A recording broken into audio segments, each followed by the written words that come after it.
Halo teman-teman, penikmat cerita novel. Kali ini saya akan melanjutkan cerita tentang menantu terbengkalai ternyata miliarder. Buat kalian yang baru mendengarkan cerita dari channel Gung Rate, jangan lupa untuk dukung terus channel Gung Rate dengan cara klik tombol like dan subscribe-nya. Dan saya ucapkan terima kasih buat kalian yang sudah support. Bab 91. Jelita terdiam, dan kemudian menyadari bahwa minum sampanye saat ini adalah salah. Sampanye dan cerutu hanya digunakan untuk perayaan, seperti pernikahan atau saat tim NBA memenangkan kejuaraan.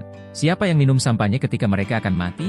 Jelita diam-diam menyimpan sampanyenya dan berkata, "Suamiku, bisakah kamu menggunakan Bluetooth di ponselku? Aku ingin memotong lagu." Keduanya memiliki selera mendengarkan musik yang sedikit berbeda. Perjalanan ini akan memakan waktu lebih dari 2 jam.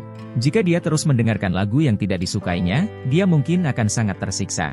Adinata tidak pernah memaksa orang lain untuk mendengarkan lagu favoritnya, jadi dia meminta Jelita untuk menghubungkan Bluetooth dan membiarkannya memutar lagu tersebut.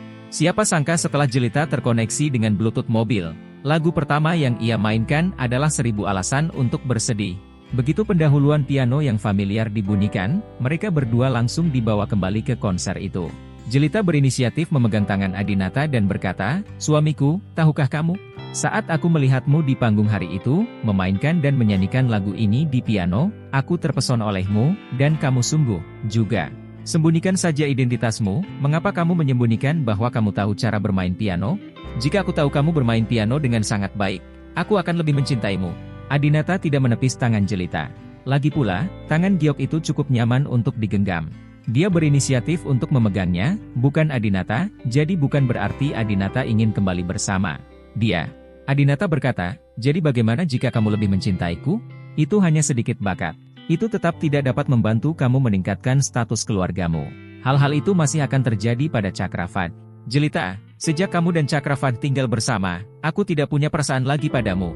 Mobil melaju menuju pintu masuk jalan raya dengan kecepatan 60 km per jam, atap dan jendela jok belakang semuanya tertutup, dan percakapan antara dua orang yang duduk di jok depan tidak terlihat atau terdengar.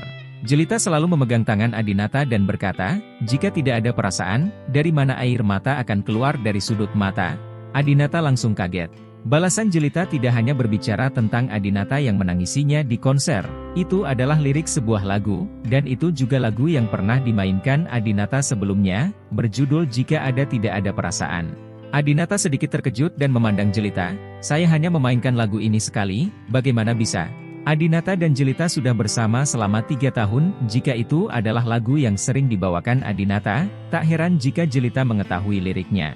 Tapi Adinata ingat memainkan lagu ini hanya sekali di dalam mobil.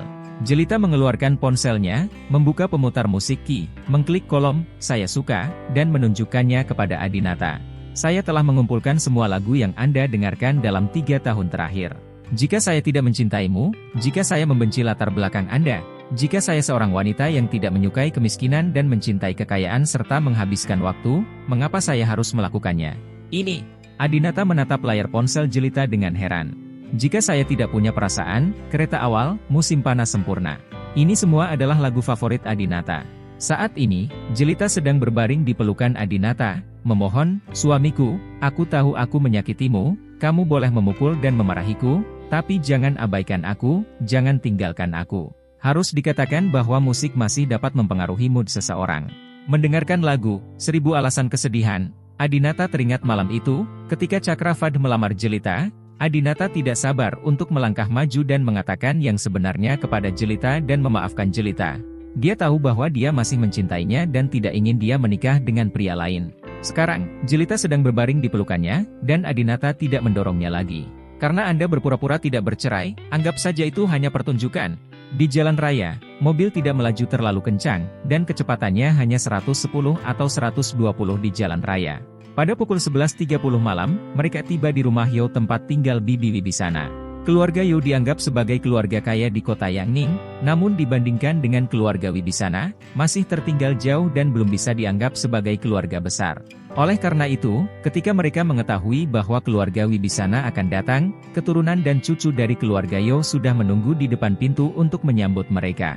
Adinata, Jelita dan Nyonya Wibisana semuanya turun dari mobil hampir pada waktu yang bersamaan.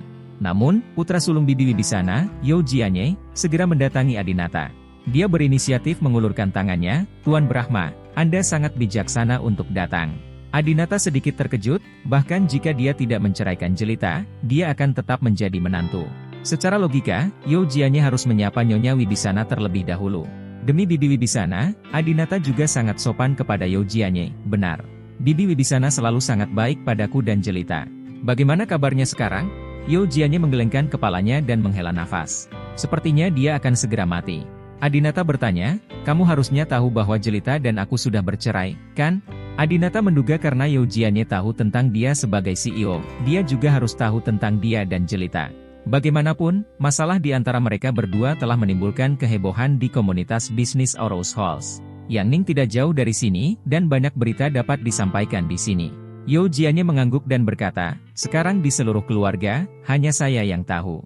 Adik-adik saya tidak tahu, begitu pula ibu saya. Jadi, kalau nanti aku bertemu ibuku, aku harap kamu tidak menyinggung perceraian itu. Sebelum aku pergi, aku tidak ingin dia mendengar kabar seperti itu lagi. Adinata berjanji, jangan khawatir, aku tidak akan memberitahumu. Setelah sapaan singkat, tanpa banyak penundaan, Adinata dan yang lainnya pergi mengunjungi Bibi Wibisana di rumah. Bibi Wibisana dirawat di rumah sakit untuk waktu yang lama. Pada saat-saat terakhir, keluarga Yo membawanya pulang dan berhenti berobat. Melihat Bibi Wibisana terbaring diam di tempat tidur, menunggu akhir hidupnya, Adinata merasa sedih.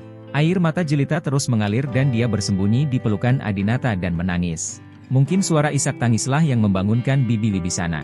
Dia perlahan membuka matanya dan bertanya dengan suara yang sangat lemah, apakah Jelita ada di sini? Jelita berlutut di depan tempat tidur dan memegang tangan Bibi Wibisana. Ya, Bibi Wibisana, saya di sini. Adinata dan saya di sini untuk menemui Anda. Kamu Adinata Brahma. Mendengar nama Adinata, Bibi Wibisana langsung menjadi energik dan dengan cepat menoleh untuk melihat ke arah Adinata seolah-olah dia sedang kembali ke cahaya. Bibi. Adinata juga dengan cepat berjalan ke tempat tidur dan memegang tangannya. Bibi Wibisana tertawa bahagia, dan bahkan senyumannya yang lesu membuat orang merasa tertekan. Adinata, aku tidak menyangka bisa melihatmu sebelum aku mati. Adinata merasa sedih untuk beberapa saat dan terhibur, kamu baik-baik saja. Saya akan mencari dokter terbaik di dunia untuk menyembuhkanmu. Bibi Wibisana dengan gembira bertepuk tangan Adinata dan bertanya, Adinata, Jelita, apa kabar kalian berdua? Sebagai satu-satunya orang di keluarga Wibisana yang mengetahui rahasianya, keinginan terbesarnya sebelum meninggal adalah melihat Jelita mengikat Adinata, menantu laki-laki kaya. Jelita memegang tangan Adinata dan berkata, Bibi, kami baik-baik saja. Kami sedang bersiap untuk memiliki bayi hari ini. Bab 92. Jelita mengatakan ini, dan Adinata juga bertingkah seolah dia sangat menyayangi Jelita. Sehat. Bibi Wibisana terus mengiyakan sambil tersenyum. Jelita melanjutkan, Bibi, izinkan saya memberitahu Anda kabar baik lainnya. Adinata bukan dari keluarga biasa, dia berasal dari keluarga Brahma yang sangat terkenal. Aset keluarga melebihi 100 miliar. Dia sendiri sekarang adalah presiden sebuah perusahaan. Berbicara tentang ini, Adinata juga memperhatikan perubahan ekspresi Bibi Wibisana untuk melihat apakah dia akan terkejut. Senyuman Bibi Wibisana menjadi lebih cerah, tetapi dia tidak menunjukkan keterkejutan apapun. Dia terus berkata, Oke. Adinata memperhatikan ada air mata di mata Bibi Wibisana, itu adalah air mata kebahagiaan. Bibi Wibisana berkata, anak-anak saya baik-baik saja. Satu-satunya hal yang membuat saya merasa nyaman adalah batuk. Bibi Wibisana batuk beberapa kali, minum air, dan menenangkan diri sejenak sebelum melanjutkan. Yang tidak bisa kulepaskan adalah kamu, Jelita. Sekarang aku melihatmu dan Adinata begitu bahagia, aku bisa mati dengan tenang. Saat aku melihat kakak tertuaku, aku akan memberitahunya kabar baik. Meskipun Bibi Wibisana tidak mengatakannya secara eksplisit, dia sudah mengetahui identitas Adinata. Namun, dari kata-katanya, Adinata samar-samar bisa merasakan bahwa wanita tua itu tahu yang sebenarnya. Mereka berdua tidak terus-menerus mengganggu Bibi Wibisana untuk berbicara, sekarang dia kesulitan berbicara. Faktanya, bisa saling memandang untuk terakhir kalinya secara diam-diam sudah merupakan hal yang baik bagi satu sama lain. Hari sudah sangat larut. Keluar dari kamar Bibi Wibisana, Yo Jianye bertanya, Tuan Brahma, Jelita, apakah Anda tinggal di rumah atau di hotel? Kedua tempat tersebut telah diatur untuk Anda. Kamar. Bibi Wibisana tinggal di villa bergaya Cina dengan banyak kamar tamu. Adinata menunjuk ke arah kamar Bibi Wibisana dan bertanya, apa yang dokter katakan? Yo Jianye berkata dengan tatapan sedih, oh, bisa jadi malam ini, atau bisa juga besok. Banyak orang tua yang berangkat pagi-pagi, sekarang Adinata ada di sini, menginap di hotel tidak ada artinya. Kami akan mengganggumu di sini selama 1 malam, kata Adinata. Yo Jianye berkata, jangan berani, jangan berani. Merupakan kehormatan bagi kami bahwa Tuan Brahma bersedia tinggal. Silakan ikut dengan saya dan saya akan mengantar Anda ke kamar. Setelah berjalan keluar kamar dan keluar halaman, berjalan melintasi halaman dan melewati halaman, Yo Jianye membawa mereka berdua ke ruang tamu di sisi lain. Bangunan di sini anggun dan tenang dengan dinding berwarna merah muda dan ubin hitam. Dalam perjalanannya konsepsi artistiknya seperti tinta yang jatuh di atas kertas nasi. Datang ke ruang tamu, itu juga gaya Cina sederhana yang disukai Adinata. Yo Jianye berkata, tempat ibuku relatif kumuh, dan dia tidak menyukai hal-hal yang terlalu trendy atau berteknologi tinggi. Tuan Brahma, Jelita, kamu bisa puas dengan itu untuk satu malam, jangan membencinya.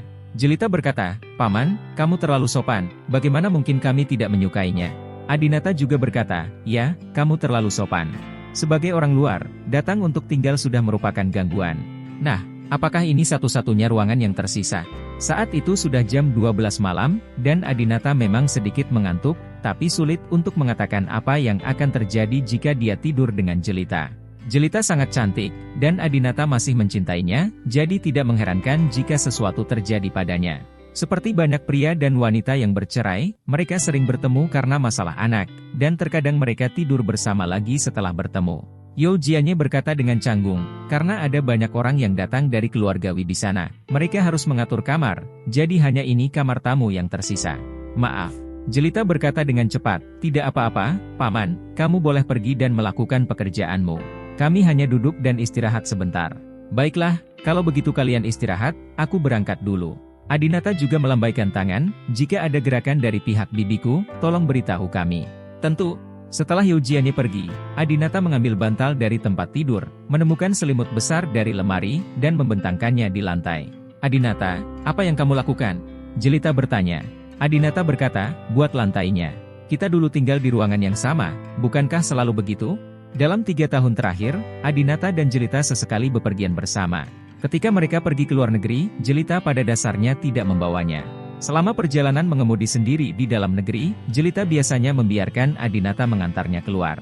Saat menginap di hotel, Jelita tidak menyukai kamar standar karena tempat tidur di kamar standar terlalu kecil, dan aneh jika pasangan meminta kamar standar, bahkan lebih aneh lagi jika memiliki 2 kamar.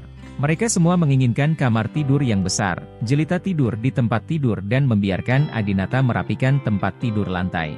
Gerakan Adinata memukul lantai dengan terampil membuat Jelita merasa tertekan.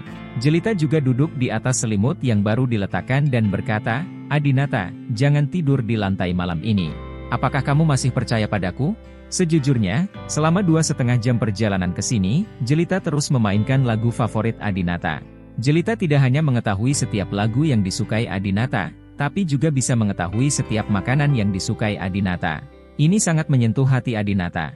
Ini membuktikan bahwa dalam 3 tahun terakhir, Adinata tidak bekerja sendirian, dan Jelita juga sama menyukainya.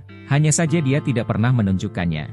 Adinata melihat Jelita mengatakan bahwa dia tidak bersalah, dan Rusi Ains juga dengan tegas mengatakan bahwa putranya dan Jelita tidak bersalah.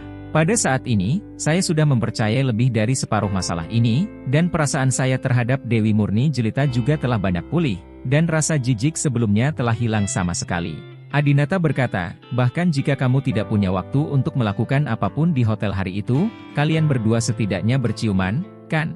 Setidaknya menyebut kalian suami istri, kan? Setidaknya mengucapkan banyak kata-kata cinta, kan? Jelita berkata dengan cepat, tidak, kami belum pernah berciuman, paling-paling kami hanya berpegangan tangan. Anda bisa melihat foto pernikahan kami. Tidak ada satupun yang berciuman. Fotografer terus meminta kami untuk mengambil foto berciuman, semuanya berciuman. Ditolak olehku.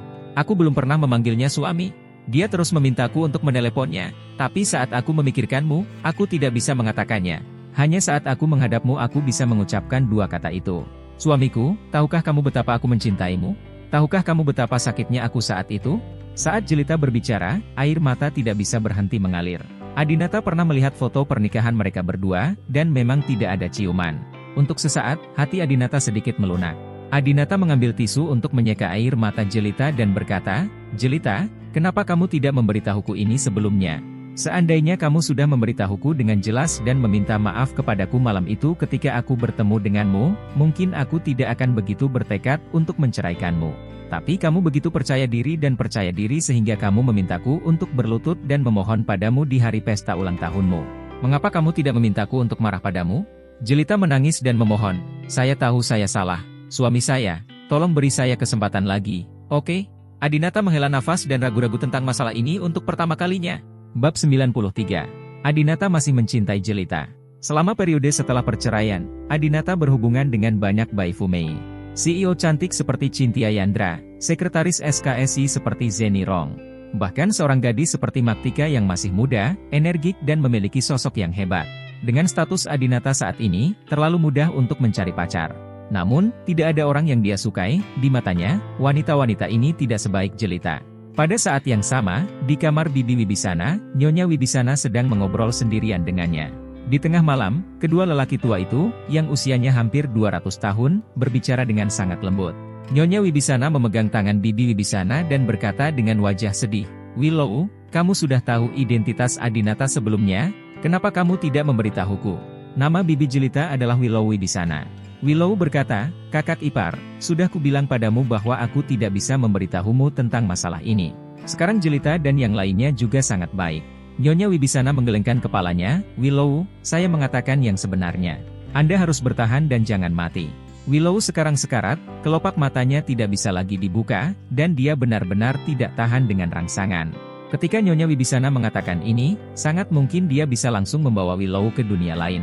Namun, Nyonya Wibisana tetap ingin mengatakannya, karena di dalam hatinya, dia mengeluh bahwa Willow tidak pernah mengatakan yang sebenarnya, jika tidak, keluarga Wibisana tidak akan kehilangan menantu sekaya Adinata. Nyonya Wibisana berkata, izinkan saya mengatakan yang sejujurnya, Jelita berselingkuh, dan dia serta Adinata telah bercerai. Setelah mengatakan ini, Nyonya Wibisana juga sangat khawatir, takut kalimat ini akan membuat Willow langsung pergi. Namun, yang mengejutkan Nyonya Wibisana adalah reaksi Willow tidak terlalu besar. Nyonya Wibisana terus berkata dengan sedih, tidak hanya itu, setelah Jelita menceraikan Adinata, dia menikah dengan pasangan yang selingkuh, dan sekarang mereka bercerai lagi. Dia telah menjadi wanita yang menikah ketiga. Ya, kata mereka, harga seorang wanita turun begitu dia menikah. Tidak peduli betapa cantiknya Jelita, aku khawatir tidak ada pria muda yang cocok yang mau memilikinya di masa depan. Nyonya Wibisana sangat sedih hingga dia menitikkan air mata, tetapi Willow masih tidak bereaksi sama sekali. Tidak hanya itu, Willow juga menghibur Nyonya Wibisana. Kakak ipar, jangan sedih. Nyonya Wibisana tertegun, bisakah seseorang yang akan mati mampu menanggung beban sebanyak itu? Willow benar-benar tertawa, dan senyuman itu tampak sedikit menakutkan bagi Nyonya Wibisana. Willow tersenyum dan berkata, kakak ipar, tidak apa-apa, Jelita dan Adinata tidak dapat dipisahkan. Nyonya Wibisana tampak bingung dan berkata, apa maksudmu? Mengapa mereka tidak bisa bercerai? Saya telah melihat akta cerai Jelita dan Adinata. Mereka pergi ke Biro Urusan Sipil untuk mengajukan permohonan secara langsung. Jadi masih ada yang palsu? Willow mengangguk, ya, itu palsu. Baru pada saat itulah Nyonya Wibisana terkejut, mungkinkah itu? Saat ini, dia sudah samar-samar menebak kebenaran dari beberapa hal. Willow berkata, kakak adalah orang yang sangat berhati-hati. Bukannya kamu tidak memahaminya. Dia tidak mengatakan yang sebenarnya kepadamu sebelum dia pergi. Bagaimana mungkin dia tidak mengatur apapun? Melihat Willow kesulitan berbicara, Nyonya Wibisana mengungkapkan tebakannya sebelumnya. Willow, apakah kakakmu menebak bahwa Jelita akan menceraikan Adinata? Jadi dia mengatur agar seseorang di Biro Urusan Sipil memalsukannya selama itu berhubungan dengan pernikahan Wang Jelita. Willow mengangguk. Ya, mereka yang bekerja di Biro Urusan Sipil Rose Hall semuanya diatur oleh saya, dan mereka tidak mungkin salah. Nyonya Wibisana sangat gembira. Dia segera keluar ruangan dan memanggil nama Ismoyono Wibisana dengan keras. Ismoyono Wibisana sedang merokok di luar rumah sakit. Ketika dia mendengar tangisan Nyonya Wibisana, dia segera mematikan rokoknya dan berjalan mendekat. Ketika keluarga Yo mendengar Nyonya Wibisana berteriak, mereka semua berlari, mengira Bibi Wibisana sudah pergi. Ismoyono, tolong segera kirim seseorang untuk memeriksa apakah status perkawinan Jelita saat ini sudah menikah. Apakah pasangannya Adinata? Nyonya Wibisana berkata dengan penuh semangat. Ismoyono Wibisana berkata, Bu, apakah kamu bingung? Dia dan Cakravad sudah bercerai, bagaimana mereka masih bisa menikah dengan Adinata? Nyonya Wibisana segera menampar wajahnya dan berkata, kamu adalah sampah. Kalau kamu diminta memeriksanya, periksa saja. Ya. Ismoyono Wibisana segera mengeluarkan ponselnya. Awalnya dia ingin memeriksanya melalui ponselnya. Lagi pula, apapun bisa diperiksa di internet sekarang. Namun, ia menilai status perceraian tersebut tidak bisa diperiksa secara online dan harus diperiksa di Biro Urusan Sipil. Dia tidak punya pilihan selain menelepon teman-temannya dan meminta mereka mencari teman yang bekerja di Biro Urusan Sipil. Setelah 30 menit penuh, Ismoyono Wibisana menerima telepon. "Saya menemukannya, saudara." Yang ditampilkan di komputer adalah Jelita, sudah menikah, pasangannya, Adinata.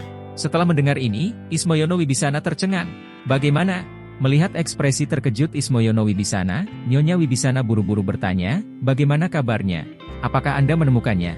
Ismoyono Wibisana mengangguk dengan lesu, "Ya, mereka bilang Jelita masih menikah. Siapa pasanganmu? Beritahu aku secepatnya." Nyonya Wibisana merasa cemas. Ismoyono Wibisana berkata, "Kamu Adinata." Nyonya Wibisana menatap ke langit dengan gembira dan berteriak, "Haha, Pak Tua, Anda sangat melihat ke depan. Anda menyelamatkan keluarga Wibisana kami. Apa yang telah terjadi?" Juwita Jayanti merasa terganggu oleh suara Nyonya Wibisana dan menghampirinya. Setelah Ismoyono Wibisana memberitahu Juwita Jayanti apa yang baru saja terjadi, Juwita Jayanti juga mulai berteriak-teriak di halaman seperti orang gila. Nyonya Wibisana berkata dengan penuh semangat, "Cepat, panggil Adinata dan Jelita ke kamar Willow." "Ya." Juwita Jayanti dengan cepat bergegas ke kamar Jelita dan Adinata, menarik mereka tanpa berkata apa-apa, dan berjalan ke kamar Willow. Adinata dan Jelita sama-sama mengira bibi mereka telah meninggal, jadi mereka sangat kooperatif, tetapi mereka tidak mengerti mengapa Juwita Jayanti tersenyum. "Bukankah menyedihkan bila seorang lelaki tua pergi? Ketika saya datang ke kamar Willow lagi, saya menemukan bibi saya masih hidup." Nyonya Wibisana berkata dengan gembira, "Adinata, Jelita, kalian berdua belum bercerai. Akta cerai kalian palsu. Seseorang membuatkan satu untukmu secara pribadi dan tidak memiliki kekuatan hukum. Demikian pula, akta nikah Jelita dan Cakrafadi dan akta cerai semuanya palsu, tidak diarsipkan dan tidak dicantumkan dalam keterangan pencatatan rumah tangga." Jelita tidak percaya ini benar. "Benarkah, Nenek? Adinata dan saya masih menikah secara sah? Yang paling dia inginkan adalah menikah lagi dengan Adinata. Sekarang tidak perlu usaha sama sekali." Adinata juga kaget. Faktanya, sebelum dia datang, dia memiliki perasaan samar-samar bahwa ada sesuatu yang tidak beres. Dia merasa karena Willow mengetahui kebenarannya, mustahil bagi Jelita untuk bercerai dengan mudah. Ternyata mereka sudah mengatur seseorang di Biro Urusan Sipil. Meski begitu, Adinata tetap menelepon Butler Leon untuk mengonfirmasi lagi. "Butler Leon, bantu saya memeriksa informasi pernikahan saya di Biro Urusan Sipil." Bab 94. Kamar Willow, lampunya redup, Willow sedang berbaring di tempat tidur, kelopak matanya setengah terbuka dan setengah tertutup, dan dia sekarat. Nyonya Wibisana duduk di sampingnya, dan anggota keluarga Wibisana lainnya berdiri di sampingnya. Semua orang menunggu telepon Adinata. Mereka tahu bahwa Adinata adalah presiden perusahaan berkah paja dan orang nomor satu di komunitas bisnis Aurous Halls. Dengan kekuatannya, dia dapat dengan mudah menemukan kebenaran. Keluarga Wibisana Ismoyono juga sangat khawatir, takut informasi yang mereka temukan melalui teman-temannya adalah palsu. "Tuhan memberkati, Buddha memberkati, berita dari Ismoyono pasti benar." Juwita Jayanti terus berdoa kepada berbagai dewa. Deng, deng, deng, deng. Nada dering ponsel Huawei Porsche Edition milik Adinata berdering, dan semua orang menahan napas. Adinata melirik layar ponsel dan menemukan bahwa itu bukan Butler Leon yang menelepon, tetapi nomor yang tidak dikenal. "Halo," Adinata menjawab telepon. Ujung telepon yang lain berkata, "Halo, Tuan Adinata, saya Direktur Biro Urusan Sipil Aurous Halls, dan nama saya Chai Jie." "Halo, Direktur Chai," Adinata juga menyapa dengan sopan. Chai Jie berkata, "Saya minta maaf untuk memberitahu Anda bahwa Anda telah menceraikan Jelita sebelumnya, tetapi hal itu tidak diajukan dalam sistem pencatatan pernikahan. Akta cerai dipalsukan oleh karyawan kami secara pribadi. Jadi, akta cerai Anda tidak mempunyai kekuatan hukum. Secara hukum, Anda dan Nona Jelita masih menikah secara sah. Demikian pula, akta nikah dan akta cerai yang dikeluarkan oleh Jelita dan Tuan Cakrafadi semuanya tidak sah. Tuan Brahma, kami telah menemukan karyawan yang menangani perceraian Anda, dan saya telah menskorsnya. Besok pagi saya akan memintanya untuk memberikan penjelasan detail dan meminta maaf kepada kalian berdua. Tuan Brahma dan Nona Jelita, jika kalian berdua mengajukan permohonan cerai lagi, saya dapat menanganinya secara pribadi untuk Anda. Hal seperti ini tidak akan pernah terjadi lagi." Adinata berkata dengan tenang, Direktur Chai memutuskan bagaimana menghadapinya. Tidak perlu menjelaskan atau meminta maaf. Saya khawatir perceraian tidak akan dilakukan dalam waktu dekat. Adinata merasa Jelita pasti tidak mau menceraikannya sekarang. Setelah menutup telepon, Jelita bertanya dengan cemas, "Adinata, apa kabar? Adinata berkata, kami masih suami istri. Akta cerai sebelumnya, termasuk akta nikah dan akta cerai antara Anda dan Cakravat, semuanya tidak mempunyai kekuatan hukum. Ya, Jelita melompat kegirangan di kamar Willow. Kecuali Maktika, semua orang di keluarga Wibisana menjadi bahagia dan benar-benar lupa bahwa ada seorang wanita tua yang akan meninggal di samping mereka. Kamu Adinata. Saat ini, Willow memanggil Adinata dengan suara rendah. Adinata berjalan mendekat, dan Willow meraih tangan Adinata dan berkata, aku turut berduka atas saudaraku. Adinata tersenyum dan berkata, tidak apa-apa, Bibi, saya sangat mengagumi kakek Jelita. Dia sangat berpandangan jauh ke depan. Dia tahu bahwa keluarga Wibisana adalah sekelompok orang sombong dan pasti akan menceraikan saya, jadi dia melakukan ini. Itu sudah diatur. Adinata ditempatkan pada posisinya, dan dia pasti marah di dalam hatinya. Di ruang tamu tadi, dia memang bersimpati pada Jelita, namun ada dua hal berbeda antara dia yang berinisiatif untuk menikah lagi dan menikah lagi secara pasif. Tapi sekarang Willow sedang sekarat, Adinata tidak bisa mengucapkan kata-kata buruk, jadi dia hanya bisa mengambil kesempatan untuk mengejek keluarga Wibisana. Willow berkata, saya tidak punya banyak waktu dan saya akan segera menemui saudara saya. Saya ingin menanyakan satu hal kepada Anda sebelum saya mati.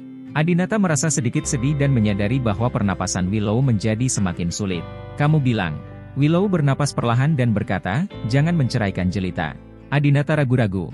Dia tidak tahu apakah dia harus menyetujui instruksi terakhir Willow. Adinata adalah orang yang berstatus dan orang yang sangat mementingkan komitmen. Dia tidak akan menyetujui sesuatu hari ini dan melupakan semuanya besok. Selama dia berjanji, dia pasti akan menepatinya. Pada saat ini, Jelita juga segera berlutut di depan Adinata, dan air mata si cantik langsung jatuh. Suamiku, beri aku kesempatan lagi. Aku akan sangat mencintaimu dan tidak pernah terlibat dengan pria lain lagi. Melihat kecantikan Jelita yang memukau, Adinata juga merasa sayang sekali jika tidak memiliki wanita seperti itu tetapi menyerahkannya kepada orang lain. Selain itu, tidak ada yang terjadi pada Jelita dan Cakravat, jadi Adinata tidak perlu peduli lagi dengan kejadian itu. Setelah berpikir lama, Adinata memandang Willow dan berkata, oke, saya berjanji, selama Jelita tidak mengambil inisiatif untuk menceraikan saya tidak akan menceraikannya. Sehat. Willow menyapa dua kali, lalu tiba-tiba menutup matanya dan mengucapkan selamat tinggal pada dunia ini selamanya. Bibi, Willow. Suara Jelita dan Nyonya Wibisana bergema di seluruh dunia, mereka berlutut di samping tempat tidur dan menangis dengan keras, lebih keras dari anak-anak Willow sendiri. Adinata tahu bahwa mungkin setengah dari air mata ini adalah air mata kebahagiaan. Presiden perusahaan berkah pajak, putra dari keluarga miliarder, akhirnya menjadi menantu dari keluarga Wibisana mereka. 2 hari kemudian, Adinata dan keluarga Wibisana membantu menangani beberapa masalah pemakaman sebelum meninggalkan kota Yangning. Di kursi belakang mobil mewah edisi terbatas Maybachla, Adinata dan Jelita berpegangan tangan dan tampak bahagia. Jelita bertanya dengan penuh kasih sayang, suamiku, malam ini, aku ingin mengundang beberapa teman kuliahku ke rumah kita untuk merayakannya. Bolehkah? Jika itu adalah sebuah flat besar di komunitas Wete, Jelita tentu saja tidak perlu meminta pendapat Adinata. Keluarga kami, yang disebutkan Jelita adalah villa dan rumah besar di Taman Mawar yang baru saja dibeli Adinata. Keduanya sudah menikah, jadi rumah Adinata tentu saja adalah rumah Jelita. Adinata tidak lagi keberatan Jelita menelepon suaminya, dan bertanya, bibiku baru saja meninggal, apa yang kamu rayakan? Jelita berkata, merayakan transformasi saya dari seorang gadis menjadi seorang wanita. Terima kasih, Saat mengucapkan kalimat terakhir, Jelita bahkan memukul Adinata dengan kepalan kecil berwarna merah muda. Tadi malam, Adinata dan Jelita, pasangan yang telah menikah selama 3 tahun, akhirnya menjadi pasangan sungguhan, dan mereka telah melalui semua suka dan duka. Adinata pun tersenyum bahagia, karena dia telah membuktikan bahwa Jelita tidak pernah berbohong sebelumnya. Baiklah, jika kamu ingin mengajak teman sekelasmu bermain, biarkan mereka datang. Adinata ingat bahwa banyak teman kuliah Jelita berasal dari Aurous Halls, atau mereka tinggal di Aurous Halls untuk bekerja setelah kuliah. Gadis-gadis ini semua adalah sekelompok sombong. Mereka sebelumnya meremehkan Adinata. Adinata juga ingin melihat seperti apa sikap mereka ketika mereka bertemu dengannya lagi malam ini. Terima kasih, suami. Jelita mencium pipi Adinata dengan penuh kasih sayang. Kemudian, Jelita menyandarkan kepalanya di bahu Adinata lagi, berpikir, suamiku, aku sangat ingin pergi ke villa yang kamu beli di Phuket. Selain itu, aku ingin bertemu kakek, nenek, ayah, ibu, dan juga kakekmu. Kakak laki-laki tertua, kakak laki-laki kedua, kakak perempuan keempat, kakak perempuan kelima, kakak perempuan ke-6, dan kakak perempuan ke-7, aku ingin mereka semua tahu bahwa aku adalah menantu perempuan dari keluarga Brahma MU. Bab 95. Adinata sangat bahagia setelah mendapatkan Jelita. Pada saat ini, dia berada dalam masa cinta yang paling manis dan dia mencintainya lebih dari sebelumnya. Pukul 19, Villa Taman Mawar. Hanasta Song dan 5 atau 6 gadis berusia awal 20-an datang ke rumah Adinata. Begitu mereka masuk, mereka terus mengagumi dekorasi mensyang, serta perabotan dan barang berharga yang belum pernah mereka lihat sebelumnya. Jelita, suamimu sangat kaya. Aku belum pernah melihat rumah seindah ini. Tuan Brahma dan kakak Jelita adalah pasangan yang serasi. Mereka berdua tampan dan mapan. Kapan Anda berencana punya bayi? Ya, kami masih menunggu untuk meminumi bahagiamu. Mendengar pujian teman-teman sekelasnya, Jelita pun menjadi bangga. Dulu, Jelita merasa malu mengajak Adinata keluar menemui teman-teman sekelasnya, karena teman-teman sekelasnya sangat sombong, dan mereka selalu menggunakan ini untuk menertawakannya karena Adinata adalah menantu dari rumah ke rumah. Sekarang, semua orang tahu bahwa Adinata adalah presiden perusahaan berkah pajak, dan teman-teman sekelasnya mulai iri pada Jelita. Jelita berkata, Adinata dan saya berencana untuk memiliki anak. Jika kami beruntung, kami akan segera memiliki bayi. Seorang teman sekelas perempuan berkata, biarkan saya menghitungnya untuk Anda. Jika Anda bisa hamil bulan ini, kemungkinan besar Anda akan melahirkan pada bulan Februari tahun depan. Apa tanda zodiak bulan Februari? Teman sekelas perempuan lainnya menjawab sambil memegang gelas anggur, ada Aquarius dan Pisces. Jelita, apakah kamu ingin anakmu menjadi Aquarius atau Pisces? Teman sekelas perempuan lainnya tersenyum dan berkata, begini, selama itu milik Tuan Brahma, tanda zodiak apapun bisa digunakan. Hahaha, lihat apa yang kamu katakan, kalau bukan milik Tuan Brahma, siapa lagi yang bisa melakukannya? Sekelompok gadis sedang minum dan mengobrol bersama, tetapi Adinata hanya bertemu satu sama lain dan pergi lebih awal. Gadis-gadis ini memiliki hubungan yang sangat rata-rata dengan Jelita, dan mereka semua meremehkan Adinata sebelumnya, jadi Adinata tidak perlu menemani mereka. Jelita baru saja menelepon teman-teman sekelasnya lagi hanya untuk memamerkan suaminya. Faktanya, dia tidak punya apa-apa untuk dibicarakan dengan teman-teman sekelasnya. Ketika mereka masih kuliah, teman-teman sekelas ini iri dengan kecantikan Jelita dan diam-diam menolak Jelita. Ketika dia mengetahui bahwa Jelita menikah dengan suami yang tidak berguna, dia diam-diam menertawakannya berkali-kali. Setelah pesta berlangsung lebih dari 1 jam, Hanasta Song dan Jelita datang ke lantai 2 untuk minum.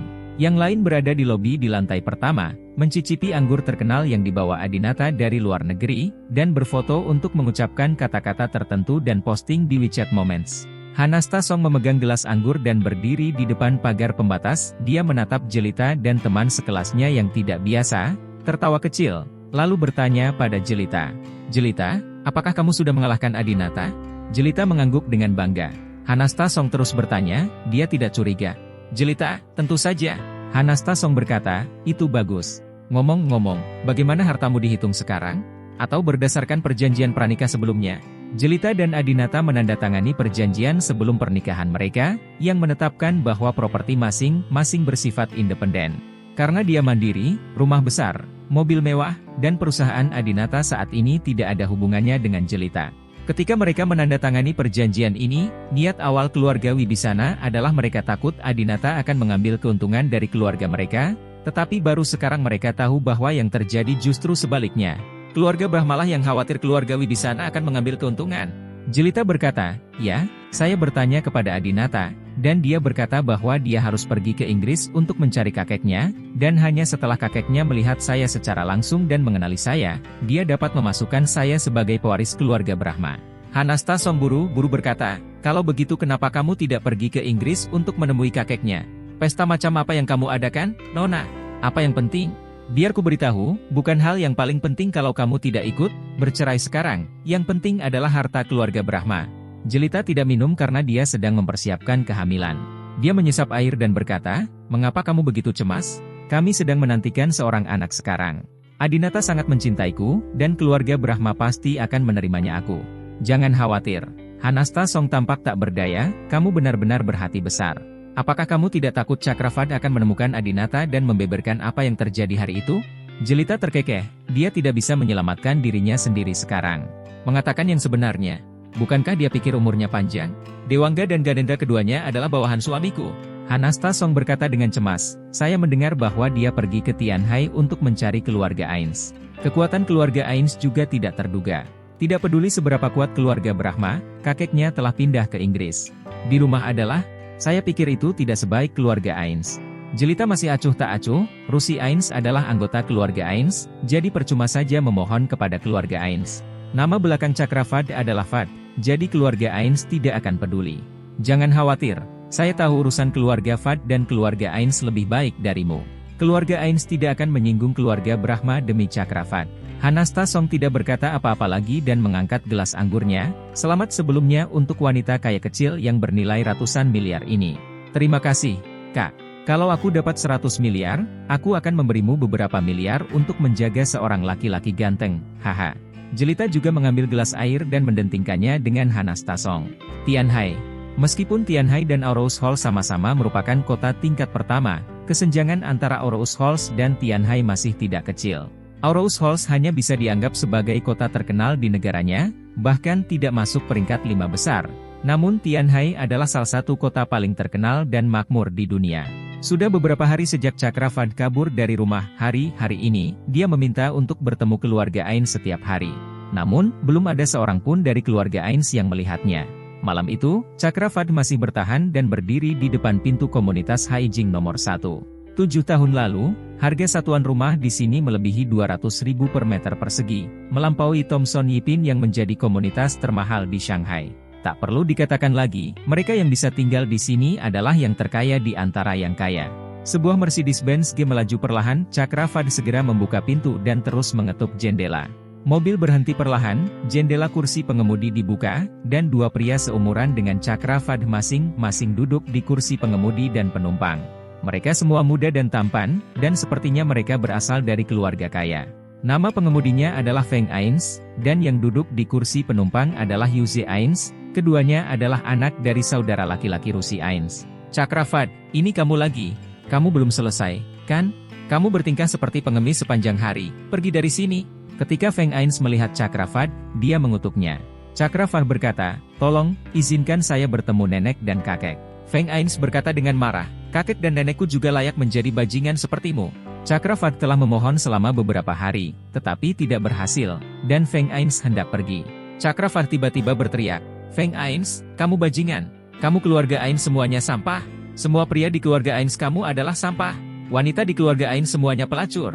Ayahmu dan ibumu semuanya itu ajalang.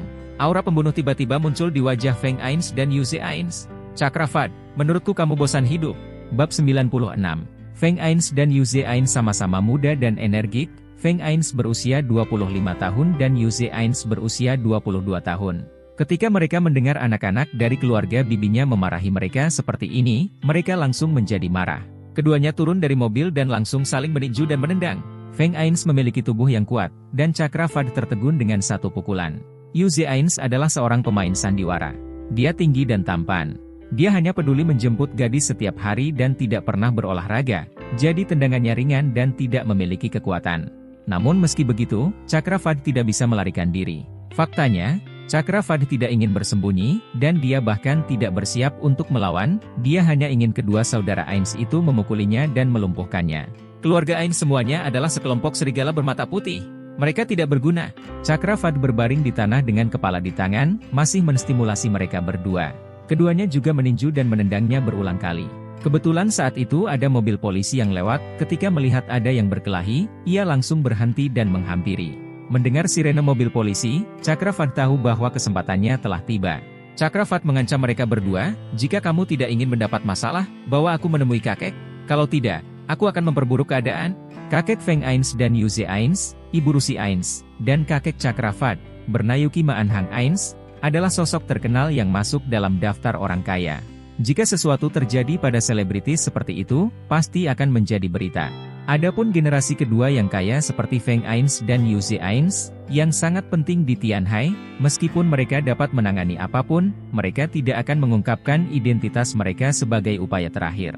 Tipe orang idiot yang berteriak, siapa ayahku, setiap kali terjadi sesuatu tidak mungkin muncul di keluarga papan atas seperti keluarga Ains. Hal ini bahkan lebih kecil kemungkinannya terjadi di dua kota Jingcheng dan Tianhai.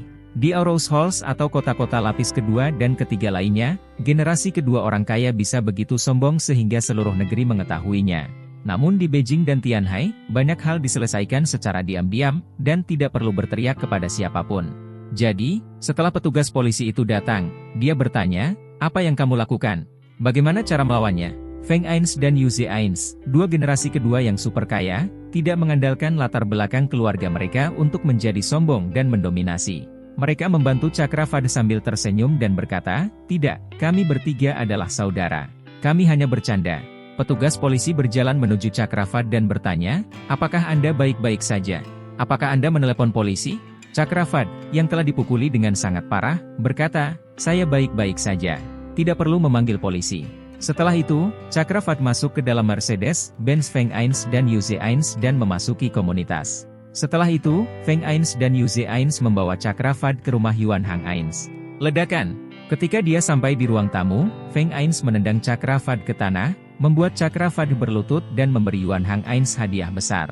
Kakek, tolong selamatkan keluarga kami." Chakravad telah lama kehilangan harga dirinya dan merangkak ke arah seorang lelaki tua yang berlutut, yaitu Yuan Hang Ains, seorang orang kaya terkenal di Tiongkok.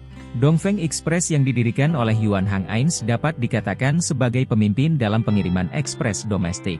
Di dalam kamar, selain Yuan Hang Ains, ada juga putranya, ayah Feng Ains dan Yu Ains, Ains Jie, serta istri Ains Jie, Barbara Chayos. Yuan Hang Ains semakin kuat seiring bertambahnya usia. Dia berolahraga setiap hari dan lebih energik dibandingkan anak muda. Setelah bangun, dia menendang Chakravad sejauh 1 meter. Kemudian, dia menanyai Feng Ains dan Yu Ains, "Mengapa kalian berdua membawa bajingan ini ke sini? Bukankah aku sudah memberitahumu bahwa kamu tidak perlu menemui keluarga Fad?" Feng Ains berkata, "Awalnya kami tidak berencana untuk berbicara dengannya, tetapi dia menyebut laki-laki kami di keluarga Ains sebagai sampah dan wanita kami pelacur. Kata-katanya sangat tidak menyenangkan sehingga kami tidak bisa menahan diri untuk keluar dari mobil dan memukulinya." Yu Ains melanjutkan, "Saat kami berkelahi, kami bertemu polisi. Anak ini mengancam kami, jadi kami." Yuan Hang Ains mengangguk, "Ya, Anda melakukan hal yang benar, jangan menimbulkan masalah. Di Tianhai, meskipun banyak orang bersedia memberi saya wajah ini kepada Liu, jangan menimbulkan masalah jika Anda bisa. Sekarang internet kekuatan dari opini publik tidak bisa diabaikan." Terlihat bahwa Yuan Hang Ains masih merupakan orang yang relatif berhati-hati. Kekayaan bersih Yuan Hang Ains telah melebihi 100 miliar. Jika dibiarkan di kota lain, dia akan dibujuk sampai batas yang tidak diketahui. Namun, di Tianhai, bahkan ketika Yuan Hang Ains berbicara dengan keras, dia harus melihat kesempatan dan tempatnya. Kakek, kamu punya banyak uang, berikan saja kami beberapa miliar, dan perusahaan ayahku akan bertahan. Miliaran-miliar tidak berarti apa-apa bagimu." Chakravad terus berlutut dan memohon pada Yuan Hang Ains. Yuan Hang Ains mendengus dingin, "Keluarga Fadmu tidak ada harapan. Si idiot Lutfi Fad masih ingin belajar cara berbisnis? Ini sungguh menggelikan. Beberapa tahun yang lalu, karena nasib buruk, bisnis saya tumbuh semakin besar. Bahkan terdaftar di pasar, dan kekayaan bersih saya mendekati puluhan miliar, bukan? Saya masih ingat tahun itu, Lutfi Fad datang ke rumah kami secara besar-besaran, memberi kami banyak hadiah, menunjukkan betapa kuatnya dia, dan mengucapkan kata-kata liar, mengatakan bahwa dalam 10 tahun kekayaannya akan melampaui saya. Pada saat ini, Ains Jie juga berbicara, dia sombong dan sombong. Apakah dia pantas dibandingkan dengan ayah?" Yuan Hang Ains melanjutkan, "Lutfi Fad, si idiot ini, saat ini, hotelnya masih berani berekspansi ke kota-kota tingkat ketiga dan keempat. Dia bahkan tidak bisa melihat dengan jelas bisnis yang akan merugi. Jika dia tidak mati, siapa yang akan mati? Saya menyarankan Anda untuk kembali dan memberitahu ayah Anda bahwa sebelum Anda kehilangan segalanya, jual perusahaan, jual properti Anda, dan buka restoran di kota tingkat ketiga dan keempat untuk mencari nafkah." Hahaha. Mendengar kata-kata Yuan Hang Ains, semua orang di keluarga Ains tertawa. Feng Ains tersenyum dan berkata, "Chakravad, beberapa miliar sebenarnya tidak berarti apa-apa bagi keluarga Ains kami, tetapi mengapa kami harus memberikannya kepada Anda?" Chakravad sangat marah. Dia telah menjadi pemuda manja selama lebih dari 20 tahun, tetapi dia tidak pernah menyangka akan dipermalukan seperti ini ketika dia datang ke Tianhai.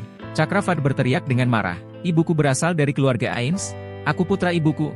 Kamu bahkan tidak peduli dengan ikatan keluarga, kamu bukan manusia." Bentak.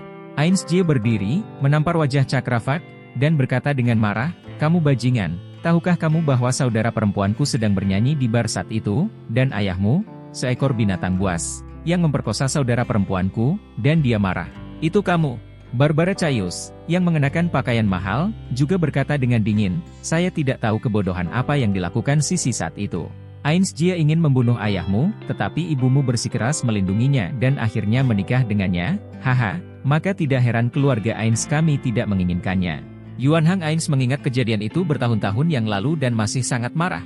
Yuan Hang Ains meletakkan tangannya di belakang punggungnya dan berkata, Cakravat, apalagi kamu berlutut untuk memohon padaku hari ini, bahkan jika ibumu datang untuk memohon padaku secara langsung, aku tidak akan menyelamatkan Lutfi Fad. Aku sudah membuat pengaturan jika dia setuju dengan pernikahan Rusi, karierku akan semakin maju sekarang. Tahukah Anda posisi apa yang telah dipromosikan oleh orang-orang yang saya atur untuk Rusi sekarang? Pada titik ini, Yuan Hang Ains juga menjadi marah dan menendang wajah Cakravat. Bab 97. Cakravat menjerit kesakitan dan mengeluarkan seteguk darah. Suasana hati Cakravat saat ini sangat sedih. Kamu lumpuh, pukul aku semuanya. Feng Ains dan Yuze Ains mengalahkan saya. Ains Jie mengalahkan saya, dan bahkan seorang lelaki tua yang bernilai ratusan miliar mengalahkan saya. Bahkan ketika dia memprovokasi Adinata di Auros Halls, dia tidak menerima pukulan yang begitu parah. Ketika dia datang ke Tianhai untuk mencari kerabat, dia dipukuli. Dalam beberapa tahun terakhir, Cakravat telah menjadi pemuda terhormat dari keluarga kaya. Namun ketika dia datang ke sini, keluarga Ains memperlakukannya seolah-olah dia datang dari pedesaan. Apakah kota ajaib itu luar biasa? Sial, Paman, sebelumnya saya mampu membeli rumah seharga lebih dari 200.000 per meter persegi. Cakravat menyeka darah dengan tangannya dan bangkit dari tanah. Dia tahu bahwa keluarga Ains tidak mungkin membantu keluarga Fad. Cakravat berkata, oke, aku tahu kamu membenci ayahku dan menolak membantunya, aku mengakuinya. Tapi ibuku selalu menjadi keluarga Ains MU, kan? Pada titik ini, Barbara Chayus menyela, sejak Rusi Ains menikah dengan ayahmu, dia bukan lagi anggota keluarga Ains. Barbara Chayus, kakak iparnya, memiliki masalah dengan Rusi Ains ketika mereka masih muda. Omong-omong, ketika Rusi Ains masih muda, dia sombong dan berbicara terlalu belak-belakan, mengatakan bahwa Barbara Chayus tidak layak menjadi milik keluarga Ains. Istri. Oleh karena itu, Barbara Chayus selalu menyimpan dendam. Cakravat yang menahan amarahnya. Oke, meskipun dia bukan dari keluarga Ains, setidaknya nama belakangnya adalah Ains. Apakah kamu tidak peduli dengan wajah keluarga Ains? Apa maksudmu? Yuan Hang Ains bertanya dengan tangan di belakang tangannya. Barbara Chayus juga penasaran, menatap Cakravat sambil meminum air dari cangkir teh. Wajah Cakravat tiba-tiba memerah, dan tubuhnya merasa terhina dari atas ke bawah. Dan dia bertanya, apakah kamu kenal Adinata? Yuze Ains tertawa, haha, saya tahu bahwa presiden kecil perusahaan berkah pajak hanya memiliki beberapa lusin hingga 100 aset. Saya mendengar bahwa Anda merampok istri orang lain dan disiksa setengah mati, berurusan dengan karakter sekecil itu. Yuze Ains berkata bahwa dia sama sekali tidak menganggap serius Adinata, itulah yang diharapkan oleh Cakravat. Jika bahkan keluarga Ains takut pada Adinata, maka tidak ada cara baginya untuk membalaskan dendamnya. Feng Ains bertanya, apa hubungan Adinata dengan reputasi keluarga Ains kita? Cakravat menahan napas dan berkata dengan kejam, Adinata, binatang buas ini, tidur dengan ibuku. Engah. Barbara Chayus baru saja menyesap teh di mulutnya, dan ketika dia mendengar kata-kata ini, dia langsung meludahkannya. Orang-orang di keluarga besar sangat memperhatikan sopan santun, dia segera menyeka sudut mulutnya dengan tisu, lalu membungkuk untuk membersihkan sendiri teh di lantai. Sambil menyeka, dia bertanya, keponakan desa, bukankah Adinata saingan cintamu? Dia seharusnya seumuran denganmu, kan? Bagaimana dia bisa terlibat dengan ibumu? Wajah keluarga Ains semuanya jelek. Rusi Ains adalah anggota keluarga Ains tidak peduli apapun, dan dia bermartabat dan sopan. Dia tidak pernah mempermalukan keluarga Ains kemanapun dia pergi. Tapi hari ini, hal seperti ini terjadi. Pada saat ini, Ains Jie tiba-tiba menjadi marah, mengambil cangkir teh, dan membantingnya ke tanah. Mata Ains Jie sangat tajam dan dia memarahi Cakravat dengan marah. Rusi pasti melakukan ini untuk menyelamatkan nyawa anjingmu. Kamu mencuri wanita Adinata, dan Adinata ingin berurusan denganmu, jadi Rusi melakukannya. Akan melakukannya. Terlihat bahwa Ains Jie masih mencintai dan melindungi adiknya, jika tidak, dia tidak akan begitu marah. Cakravat juga takut dan menjelaskan, tidak, Adinata melakukan ini dengan sengaja. Dia bilang dia hanya suka bermain-main dengan wanita dari keluarga Ains di Tianhai. Apa katamu? Kamu kentut? Feng Ains dan Yuze Ains sangat marah, dan mereka semua berjalan menuju Cakravat, ingin membunuhnya. Kalimat ini benar-benar membuat semua orang di keluarga Ains marah. Ini adalah sebuah provokasi. Provokasi terakhir. Cakravat mengangkat tangan kanannya. Aku bersumpah, Adinata sendiri yang mengatakan ini kepadaku. Feng Ain sangat marah. Kakek, ayah, Adinata, seorang anak desa Aurous Halls, mengira dia hidup lancar di Aurous Halls, jadi dia sombong. Kita harus memberinya pelajaran. Yu Zeains juga berkata, bunuh cucu ini. Yuan Hang Ains melirik semua orang dan berkata, kalian semua tenang. Saya juga telah mendengar tentang Adinata, dan saya mendengar bahwa dia juga memiliki hubungan dengan Tuan Kunchoro. Yu Zeains mendengus dingin, bagaimana dengan Tuan Kunchoro? Dia hanyalah seorang pensiunan tua sekarang. Melihat Yuan Hang Ains tidak berniat membalas dendam, Cakra Fad terus menstimulasi, haha, kakek, saya pikir keluarga Ains Anda sangat hebat, tetapi ternyata Anda bahkan tidak berani berurusan dengan Adinata kecil. Kurasa, kakek, kamu bahkan tidak tahu apa yang dilakukan keluarga Brahma. Kan? Ains Jia memelototi Cakrafat, tetapi juga bertanya, keluarga Brahma yang manakah keluarga Brahma ini? Mengapa Adinata berani menjadi begitu gila di Aurous Halls? Yuan Hang Ains memutar matanya ke arah Cakrafat dan berkata, apakah Anda ingat ban komunikasi yang kita kunjungi kemarin? 13 tahun yang lalu, tanah itu milik keluarga Brahma. Ada banyak proyek di pusat kota Tianhai yang diinvestasikan oleh keluarga Brahma. Aku belum pernah melihat lelaki tua dari keluarga Brahma itu, tapi aku pernah mendengar tentang dia. Dia sangat misterius dan tidak pernah menunjukkan wajahnya. Dia seperti hantu. Yu Zeains sedikit terkejut dan bertanya, apakah kita, keluarga Ains, tidak sebaik mereka? Yuan Hang Ains berkata dengan arogan, HMPH, lelaki tua dari keluarga Brahma itu bersembunyi di luar negeri sekarang dan bahkan tidak berani kembali ke Tiongkok. Bagaimana dia bisa dibandingkan dengan keluarga Ains kita? Sekarang generasi ketiga Adinata, aku akan membunuh dia. Apa perbedaan antara dia dan menghancurkan semut sampai mati? Haha. Yu Zeains tertawa.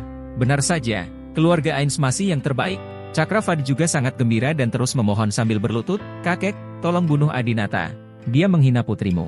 Balas dendam ini harus dibalas. Feng Ains dan Yu Zeains juga jarang berdiri di sisi yang sama dengan Cakrafat. Ya, kakek, hancurkan dia. Kami, keluarga Ains, berani menindas kami. Kami sangat bodoh. Yuan Hang Ains melambaikan tangannya, mari kita perjelas masalah ini terlebih dahulu. Keluarga Brahma telah memindahkan semua asetnya ke luar negeri dalam beberapa tahun terakhir. Meskipun kekuatan dalam negeri tidak sebaik keluarga Ains kita, pengaruhnya di luar negeri begitu. Tapi kita tidak bisa membandingkannya. Xiao Feng dan Yu Ze sering pergi ke luar negeri untuk bermain. Jika aku menyentuh cucunya, tidak ada jaminan dia tidak akan menyerangmu di luar negeri. Feng Ains dan Yu Zeains juga orang yang lembut. Feng Ains berkata, saya tidak takut. Hal terburuk yang bisa saya lakukan adalah membawa pengawal ketika saya keluar. Yu Zeains berkata, paling buruk, saya tidak akan pergi ke luar negeri lagi. Saya tidak punya apa-apa di negara saya di Tiongkok Raya. Pada saat ini, Barbara Caius, ibu dari keduanya, juga datang, menghentikan mereka berdua, dan berkata, ayah benar, bisakah kita tidak melakukannya atau tidak? Bagaimanapun, kita adalah keluarga besar, dan siapapun siapa yang terluka akan terluka, tidak baik. Yuan Hang Ains berkata, bawa Cakrafat keluar, jangan biarkan dia masuk lagi. Ya, Feng Ains dan Yu Zeains membawa keluar Cakrafat. Membawanya ke bawah dan melemparkannya ke tanah, Feng Ains berkata, keluar dari sini sendiri. Jika Anda laki-laki, selesaikan saja sendiri. Jangan tanya kami. Setelah mengatakan itu, Feng Ains naik ke atas sendirian. Yu Ze, kamu tidak akan kembali? Feng Ains menemukan bahwa Yu Zeains tidak mengikuti. Yu Zeains berkata, saya melihat bajingan kecil ini meninggalkan komunitas dan kemudian kembali. Feng Ains mengangguk dan tidak berkata apa-apa lagi. Cakrafat dipukuli dengan luka di sekujur tubuhnya, dan dia memiliki temperamen buruk terhadap Yu Zeains. Kamu tidak perlu menonton, aku akan pergi sendiri. Aku tidak akan pernah datang untuk memohon padamu lagi. Dasar pengecut. Yu Zeains tiba-tiba memberikan sebatang rokok kepada Cakrafat dengan senyum lucu. Saya mendengar bahwa Jelita adalah wanita tercantik di Aurous Halls. Bab 98. Cakrafat tercengang saat melihat Yu Zeains memberinya sebatang rokok. Yu Zeains selalu meremehkannya. Dia sendiri yang memberikan rokok padanya di masa lalu, tetapi orang ini tidak mau meminumnya. Mengapa Yu Zeains berinisiatif memberinya sebatang rokok hari ini? Apakah karena keluarga Ains memukulinya dan takut dia akan memanggil polisi? Ini Tianhai, wilayah keluarga Ains. Jika mereka takut dengan masalah sepele seperti itu, jangan main-main. Satu-satunya kemungkinan adalah karena Jelita. Meskipun Cakrafat tidak banyak berhubungan dengan keluarga Ains, dia juga mengetahui kepribadian kedua bersaudara Feng Ains dan Yu Zeains. Feng Ains lebih dewasa dan mantap, Sedangkan Yu Ains adalah seorang pemuda kaya yang menyukai gadis cantik seperti Chakravat. Karena Jelita adalah wanita tercantik di Aurous Halls, Yu Ains tentu saja tertarik. Chakravat mengambil rokoknya dan berkata sambil tersenyum, dia bukan hanya wanita tercantik di Aurous Halls, tapi juga wanita tercantik di Asia. Saya, Chakravat, telah melihat banyak sekali wanita, tetapi saya belum pernah melihat yang lebih cantik. Wanita daripada Jelita? Aku tidak membual padamu, tapi gabungan semua wanita di Tianhai tidak bisa dibandingkan dengan salah satu jari kakinya. Senyuman Yu Ains berangsur-angsur menjadi tidak normal, dan dia berkata, ayo pergi ke vilaku dan ngobrol. Yu Ains mengendarai Mercedes-Benz G dan membawa Chakravat ke Jade Villa miliknya. Area villa ini didesain oleh desainer asing, secara keseluruhan bergaya Eropa. Setiap villa memiliki 2 lantai di atas tanah, basement dan halaman pribadi yang cekung. Chakravat bisa dianggap sebagai generasi kedua yang kaya. Ketika dia datang ke sini, dia tidak terlihat seperti Nenek Ains ketika dia datang ke Grandview Garden. Dia hanya memuji dengan santai, kamu melakukan pekerjaan yang cukup bagus dengan itu. Ketika dia sampai di sofa, Chakravat tiba-tiba melihat kumpulan foto pernikahan di atas sofa. Dia mengambilnya dan melihatnya, dan terkejut, bukankah ini foto pernikahan yang diambil oleh Jelita dan saya? Saat itu, Chakravat dan Jelita akan menikah, jadi tentu saja mereka mengundang keluarga Ains. Chakravat juga membuat salinan tambahan foto pernikahan mereka dan mengirimkannya ke keluarga Ains bersama dengan undangan pernikahan. Hanya untuk menunjukkan kepada keluarga Ains betapa cantiknya istri yang dinikahinya. Tanpa diduga, di hari pernikahan, tidak ada seorang pun dari keluarga Ains yang datang, bahkan tidak ada hadiah yang diberikan. Chakravat mengetahui bahwa keluarga Ains tidak ingin bergaul dengan keluarga Vat, sehingga ia mengira foto pernikahan yang dikirimkan telah dibuang ke tempat sampah oleh keluarga Ains. Tanpa diduga, Yu Ains membawanya ke rumahnya dan menghargainya. Chakravat hanya bisa menghela nafas ketika membuka foto pernikahan dan melihat penampilan cantik Jelita di foto tersebut. Wanita yang sangat cantik, sangat disayangkan keluarga Chakravat sedang bangkrut sekarang, dan kecantikan seperti itu tidak lagi menjadi miliknya. Chakravat tahu bahwa Yu Ains menyimpan foto pernikahan, dan itu pasti karena dia jatuh cinta pada Jelita. Jadi dia bertanya, bagaimana, saudaraku, bukankah mantan istriku cantik? Yu Ains memerintahkan para pelayannya untuk menuangkan 2 gelas anggur, mengambilnya sendiri, dan berkata sambil tersenyum, saya tidak menyangka bahwa tempat pedesaan seperti Aurous Halls akan memiliki wanita yang begitu baik. Tidak banyak wanita di dunia yang bisa membuat Yu Ains berkata, luar biasa. Keluarga Ains Yu memiliki aset ratusan miliar, dan dia sendiri tinggi dan tampan, tidak ada gadis yang tidak bisa dia tangkap. Konon Yu Ains tidur dengan banyak bintang populer di industri hiburan, termasuk 4 selebriti terkenal di industri hiburan. Yu Ains menunjuk ke koleksi foto pernikahan di tangan Chakravat dan bertanya, Chakravat, aku sudah melihat foto pernikahanmu berkali-kali dan mencari tahu mengapa kamu tidak mengambil foto ciuman? Apakah itu Wangda, Pri tidak akan membiarkanmu menyentuhnya?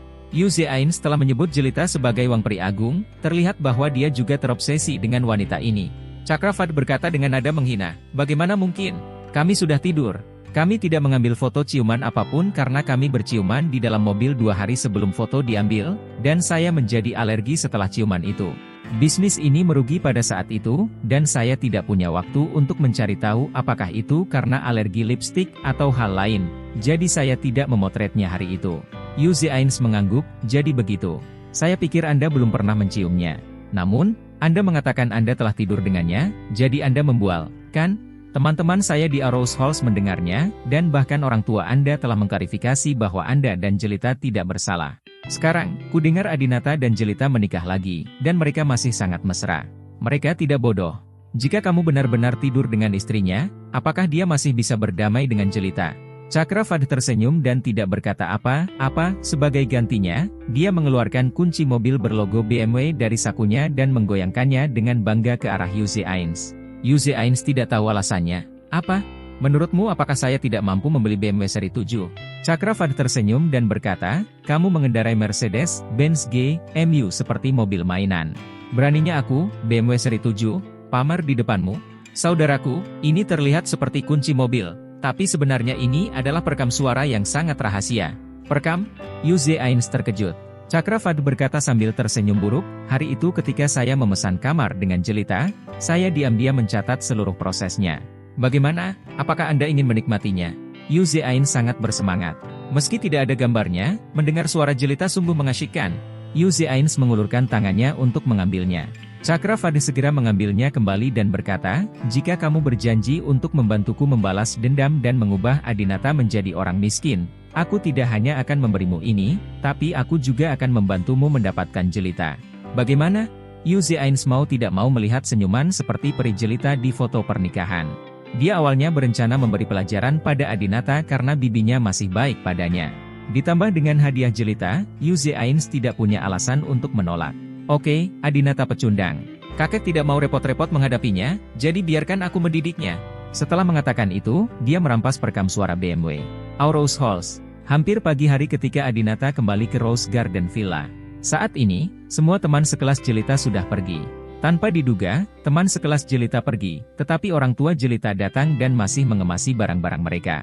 Adinata masuk dan melihat dan berkata, Ayah, Bu, kamu tidak perlu mengurus ini. Ada pengasuh di rumah. Ibu Adinata, Juwita Jayanti, segera datang, membuatkan Adinata secangkir teh terlebih dahulu, lalu berkata, menantu laki-laki, apakah kamu lelah bekerja sampai larut malam? Duduklah dan minum teh dulu. Kemudian, dia menunjuk ke kekacauan di ruang tamu dan berkata, bagaimana para pelayan itu tahu cara membersihkannya? Ada begitu banyak barang berharga di ruang tamu ini, apa yang harus saya lakukan jika mereka tidak sengaja merusaknya? Saya dan saya milikmu lagi pula ayah tidak ada urusan, jadi sebaiknya dia berolahraga saja. Iya, olahraga dan jaga kebugaran agar tidak merasa lelah. Ismoyono Wibisana juga tersenyum jujur. Adinata menggelengkan kepalanya tak berdaya, dalam 3 tahun terakhir, ayah mertua dan ibu mertua tidak pernah berolahraga seperti ini. Adinata tidak mengatakan apa-apa lagi, berjalan masuk dan memeluk jelita. Suamiku, kamu kembali, aku sangat merindukanmu. Kurang dari 3 jam setelah mereka berpisah, jelita dengan genit bersembunyi di pelukan Adinata. Bab 99. Orang dahulu mengatakan bahwa satu hari tanpa bertemu ibarat 3 musim gugur yang terpisah, namun bagi pria dan wanita yang sedang jatuh cinta, tidak bertemu 1 menit pun bagaikan terpisah beberapa musim semi dan musim gugur. Hubungan saat ini antara Adinata dan jelita sangat dekat. Meskipun mereka berdua saling menyukai sebelumnya, mengingat jelita tidak menyukai identitas Adinata, bahkan jika dia menyukai Adinata, dia tidak akan pernah menunjukkannya. Sekarang berbeda, Adinata adalah CEO, dan jelita telah sepenuhnya berubah menjadi wanita kecil lembut yang bahkan tidak bisa membuka tutup botolnya. Adinata juga sangat senang, membelai rambut jelita, dan berkata, maaf, ada yang harus kulakukan di perusahaan, jadi aku tidak serumah dengan teman sekelasmu. Jelita tersenyum dan berkata, tidak apa-apa. Saya memiliki hubungan yang normal dengan teman sekelas kampus itu. Anda tidak perlu memperhatikan mereka. Di antara teman-teman saya, Anda cukup menjaga Hanasta. Adinata mengerutkan kening ketika dia menyebut wanita Hanasta Song. Sebelumnya, Adinata adalah menantu pengganti, jadi dia tidak berani menjelek-jelekan sahabat jelita. Tapi sekarang berbeda, jelita sangat mendengarkannya. Jadi, Adinata berkata langsung, jelita, aku tahu kamu dan Hanasta Song telah bersaudara selama lebih dari 10 tahun dan memiliki hubungan yang sangat baik. Namun, aku tetap tidak ingin kamu terlalu dekat dengannya. Ah, kenapa? Jelita sedikit terkejut. Adinata berkata, Hanasta Song sudah menikah. Suaminya sibuk dengan pekerjaan dan bepergian sepanjang hari. Dia menggunakan kesempatan ini untuk berkencan dengan banyak pria. Aku khawatir dia akan menyesatkanmu. Jelita sedikit tersenyum, jangan khawatir, aku tidak akan menjadi seperti dia. Suamiku sangat tampan dan kaya. Aku bahkan tidak akan melihat pria lain. Adinata tersenyum tak berdaya, dia juga tahu bahwa jelita bukanlah pemanen daging segar, seperti Hanasta Song. Jelita lebih memilih pria dengan kekuasaan, uang, dan status daripada penampilan. Mengenai uang dan status, Adinata pada dasarnya tidak dapat menemukan rekan yang dapat mengancamnya di seluruh dunia. Menantu laki-laki, menantu perempuan. Juwita Jayanti tiba-tiba datang lagi dan memberikan mereka sekotak tablet asam folat. Apa ini? Adinata tampak bingung. Juwita Jayanti tersenyum dan berkata, menantu yang baik, ini adalah tablet asam folat. Kamu dan Jiai sama-sama perlu meminumnya. Bukankah kamu sedang mencoba untuk punya bayi sekarang? Tablet asam folat ini dapat mencegah penyakit saraf bawaan di bayi baru lahir. Penyakit tradisional. Adinata sedikit malu, ibu mertua ini cukup perhatian dalam segala aspek akhir-akhir ini. Agar Adinata punya bayi, dia menyiapkan banyak bahan setiap hari dan memasak semuanya sendiri. Setelah mereka berdua makan masing-masing 1 pil, Jelita menarik Adinata ke ruang piano. Jelita duduk di sebelah piano dan berkata, suamiku, tidakkah kamu ingin mendengarku memainkan musik piano David London untukmu sebelumnya? Aku hanya meluangkan waktu untuk berlatih, dan sekarang aku akan memainkan musik favoritmu untukmu. Apakah lagu Horizon bagus? Adinata berdiri di samping, menghadapi penampilan istrinya yang antusias. Bagaimana dia bisa menolak? Baik. Adinata tersenyum. Namun, ada sedikit kepahitan dalam senyuman Adinata. Dia tiba-tiba teringat bahwa 2 tahun lalu, dia sakit dan di luar sedang hujan. Jelita tiba-tiba menjadi tertarik dan duduk di depan piano untuk memainkan sebuah lagu. Adinata bertanya pada Jelita, "Bisakah kamu memainkan lagu untukku?"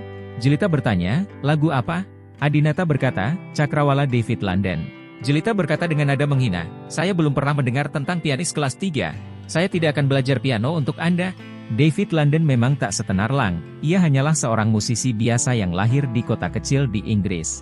Adinata mendengarkan musik pianonya karena ketika dia masih sangat muda, dia diintimidasi oleh saudara laki-lakinya yang kedua dan berlari ke Trafalgar Square sambil menangis. Pada saat ini, seorang pria datang, menghiburnya, dan memainkan piano untuknya. Ini adalah lagu Cakrawala. Sebelum pria itu pergi, dia memberi Adinata sebuah CD, yang merupakan album pribadi David London, dan berkata kepadanya, "Jika kamu tidak bahagia, dengarkan saja lagu-laguku. Kuharap musik pianoku dapat memberimu kegembiraan, kebahagiaan." Saat ini, Adinata ingin berbagi cerita kecil ini dengan Jelita, tetapi dia tidak bisa menceritakannya. Melihat Jelita yang cantik memainkan nada-nadanya dengan lancar, Adinata sangat menikmati momen ini. "Jika saya bukan CEO, Jelita tidak akan pernah memainkan piano untuk saya, kan? Oh, mengapa Anda memikirkan hal ini? Saya jelas orang kaya, dan saya akan selalu berada di masa depan. Jelita akan selalu mencintai saya." Meskipun dia masih sedikit khawatir dengan sikap Jelita sebelumnya, sekarang mereka berdua ditakdirkan untuk memiliki anak. Adinata berhenti memikirkannya. Keesokan paginya, Juwita Jayanti datang lebih awal untuk membuatkan sarapan untuk Adinata dan Jelita. Sarapan lebih kaya dari makan siang. Tak hanya itu, Juwita juga secara pribadi menyajikan sup tersebut untuk Adinata dan membawanya. "Hati-hati, menantu." Adinata berkata, "Bu, panggil saja aku Adinata." "Hei, oke, Adinata." Juwita Jayanti tersenyum lebar. Ismoyono Wibisana berhenti membicarakannya. "Xiao Chen, nenek telah menunjuk Jelita sebagai direktur proyek, dan saya adalah wakil direktur. Kami akan sering mengunjungi Anda di masa depan. Perusahaan ada di sini untuk menemui Anda." Adinata juga mendengar bahwa sekarang Jelita telah menikah lagi dengannya. Status Jelita dalam keluarga telah melampaui keluarga Wibisana Mahardika, dan Mahardika Wibisana tidak lagi digunakan kembali. Adinata berkata, "Tidak masalah, Anda bisa datang kapan saja. Jika Anda memiliki pertanyaan, Anda dapat menghubungi saya atau Cynthia secara langsung."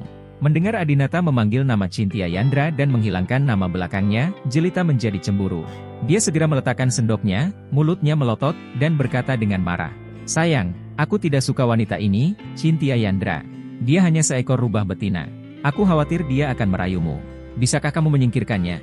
Adinata tahu bahwa Jelita dan Cynthia Yandra berselingkuh, jadi dia berkata, "Istri saya, Cynthia cantik sekali, dan kemampuan kerjanya tidak menjadi masalah. Terlebih lagi, dia mengenal lebih banyak orang daripada saya di Aurous Halls. Tanpa dia, perusahaan akan merugi banyak." Jelita sedikit tidak senang. "Kalau begitu bisakah Anda juga memberi saya beberapa saham? Saya juga ingin menjadi wakil presiden perusahaan berkah pajak Anda." Adinata tidak langsung menjawab. Jelita segera berkata, "Hah, kamu sama sekali tidak mencintaiku. Aku harus melahirkan anak untukmu, dan aku masih istri sahmu. Tapi aku tidak bisa mendapatkan 1 sen pun dari keluargamu ye, bahkan tidak sedikit saham. Anda tidak bersedia memberikannya kepada saya." Jelita merasa sedih dan hampir menangis. Adinata memikirkannya dengan hati-hati. Dia tidak punya banyak uang untuk membeli saham apapun, dan untuk posisinya, itu hanyalah cangkang kosong. Jelita akan di rumah dan tidak punya waktu untuk pergi bekerja, jadi tidak masalah jika dia menyetujuinya. Jadi, Adinata berkompromi, "Oke, saya akan memberi Anda bagiannya." Jelita segera tersenyum seperti bunga. "Saya punya lebih dari Cynthia Yandra, hanya 0,01% lebih banyak, hehe." Setelah sarapan, Ismoyono Wibisana, ayah mertua, secara pribadi mengantar Adinata dan Jelita ke perusahaan berkah pajak. Begitu kedua wanita ini, Jelita dan Cynthia Yandra, bertemu, percikan api beterbangan. Bab 100. Perusahaan berkah pajak. Jelita dan Cynthia Yandra sama-sama mengenakan setelan merah anggur hari ini, dan keduanya memiliki gaya CEO wanita yang kuat. Kali ini para pria di perusahaan dapat memanjakan mata mereka dengan kemeja yang serasi. Untuk sesaat, mereka tidak tahu siapa yang lebih cantik. Dari segi penampilan saja, Jelita tentu lebih baik. Namun dalam hal gaya CEO di tempat kerja, Chintya Yandra bahkan lebih menonjol. Istri presiden cantik sekali. Istri presiden cantik sekali. Para bawahan di perusahaan itu menyanjung Jelita, termasuk sekretaris Chintya Yandra, Zeni Rong. Jelita juga sangat senang, inilah momen yang dia impikan. Istri CEO dikagumi oleh ribuan orang dan dihormati serta membuat iri semua orang di perusahaan. Ini adalah kehidupan impiannya. Segera, Adinata mengadakan rapat dewan. Pada pertemuan tersebut, Adinata mengumumkan bahwa dia akan mentransfer 5% ekuitasnya kepada Jelita dan menunjuknya sebagai wakil presiden perusahaan lainnya. Setelah mendapatkan posisi dan sahamnya, Jelita bisa sejajar dengan Chintya Yandra. Karena Adinata masih memiliki banyak hal untuk disibukkan, dia tidak menemani Jelita. Dan Jelita juga sangat patuh, mengatakan bahwa dia tidak akan mengganggu Adinata dan akan langsung meminta nasihat Chintya Yandra jika ada yang harus dia lakukan. Jelita berinisiatif datang ke kantor Chintya Yandra. Chintya Yandra mengikuti Jelita lalu menutup pintu kantor. Chintya Yandra berkata, "Selamat, Tuan Wibisana, saya tidak menyangka bahwa permainan catur Anda, yang sudah mati sehingga tidak bisa mati lagi, dapat diselamatkan." Dalam pandangan Chintya Yandra, Jelita dan Adinata sudah lama tamat, dan mustahil bagi mereka untuk bisa bersama lagi. Sebelumnya, kecurangan Jelita mencapai titik yang tidak dapat dimaafkan oleh siapapun. Tidak hanya itu, setelah Jelita melakukan kesalahan, dia tetap menolak untuk bertobat dan terus mengatakan banyak hal yang tidak menyenangkan. Tidak peduli bagaimana kamu melihatnya, mustahil bagi mereka berdua untuk kembali bersama. Namun, kini, Jelita tetap menjadi istri Adinata, dan juga menjadi wakil presiden perusahaan Berkah Paja. Jelita tersenyum, duduk dengan tidak hati-hati di kursi kantor wakil presiden Chintya Yandra, menyilangkan kaki panjangnya, dan berkata, "Semua orang mengatakan bahwa Anda, Chintya Yandra, adalah wanita paling berkuasa di dunia bisnis Aurous Halls. Tidak peduli seberapa mendominasi presidennya, Anda akan menaklukkannya. Bahkan nenekku selalu memujimu dan memintaku belajar darimu. Sekarang, kamu tahu siapa yang lebih kuat di antara kita, kan?" Jelita datang ke sini hanya untuk pamer. Dia tahu bahwa Chintya Yandra juga menyukai Adinata, tetapi bahkan saat keduanya memalsukan perceraian mereka, Chintya Yandra gagal menangkap Adinata. Ini membuktikan bahwa Jelita adalah wanita yang lebih menarik dibandingkan Chintya Yandra. Chintya Yandra juga tidak puas. Dia sangat tidak mau kalah dari gadis kecil seperti itu, dan dia juga lawan yang mencari kematian di setiap kesempatan. Jika Jelita adalah master seperti dia dan tahu cara membujuk pria dan tidak menyentuh keuntungan pria, maka Chintya Yandra akan menerima kekalahan. Tapi Jelita terus menyakiti Adinata, tapi dia berhasil, yang membuatnya merasa sangat sedih.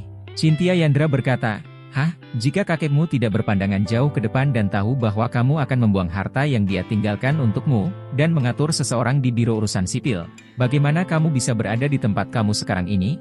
Jelita, jangan terlalu bangga. Kamu hanya tidak menceraikan Adinata.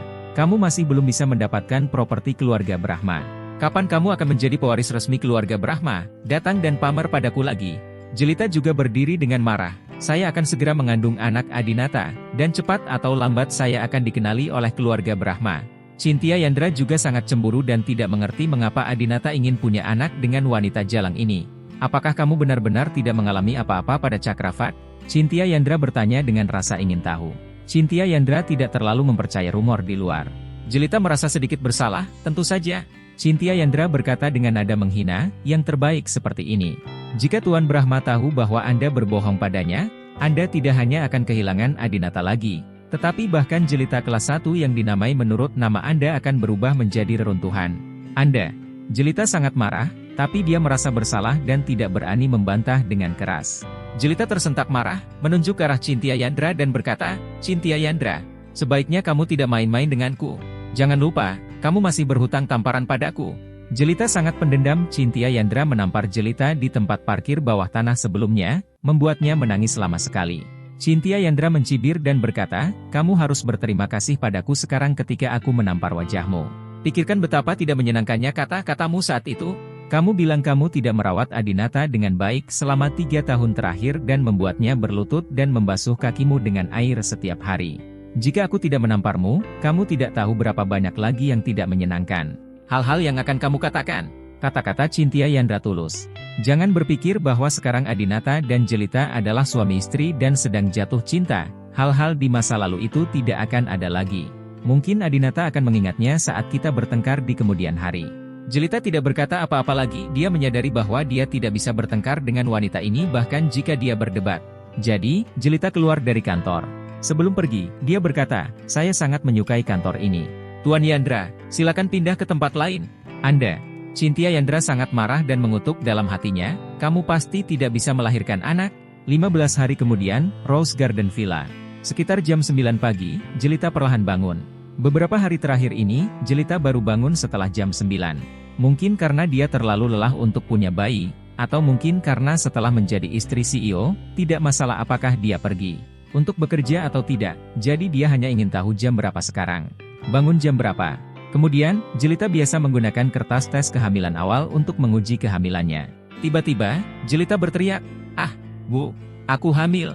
Jelita berlari ke bawah dengan penuh semangat. Dia tahu ibunya akan datang ke sini setiap pagi untuk menyiapkan sarapan untuk Adinata. "Ada apa, sayang? Apa yang terjadi?" Mendengar teriakan Jelita, Juwita Jayanti awalnya khawatir.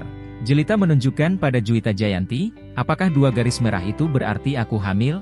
Juwita Jayanti adalah orang yang pernah ke sini sebelumnya dan sangat gembira. Ya, positif. "Jelita, kamu akhirnya hamil anak dari keluarga Brahma." Jelita memeluk Juwita Jayanti dengan gembira. "Haha, jika aku memiliki anak dari keluarga Brahma, kakek Adinata pasti akan menyetujuiku." Juwita Jayanti tersenyum dan berkata, "Tentu saja. Mungkin aset ratusan miliar keluarga Brahma pada akhirnya akan diserahkan kepada cucuku." "Jelita, telepon Adinata sekarang, jangan bilang padanya kamu hamil. Tanyakan padanya untuk makan malam bersama nenek di malam hari, dan kita akan membicarakannya saat makan malam." "Ya." Jelita segera menghubungi nomor telepon Adinata. Namun, Adinata sedang rapat di perusahaan dan tidak menjawab telepon. Jelita juga pernah menghadapi situasi ini sebelumnya, jadi dia mengiriminya pesan WeChat. "Suamiku, datanglah ke rumah nenek untuk makan malam-malam ini. Aku punya kejutan untukmu." Belakangan, Jelita menelepon penasihat militer Hanasta Song untuk menyampaikan kabar baik kepadanya.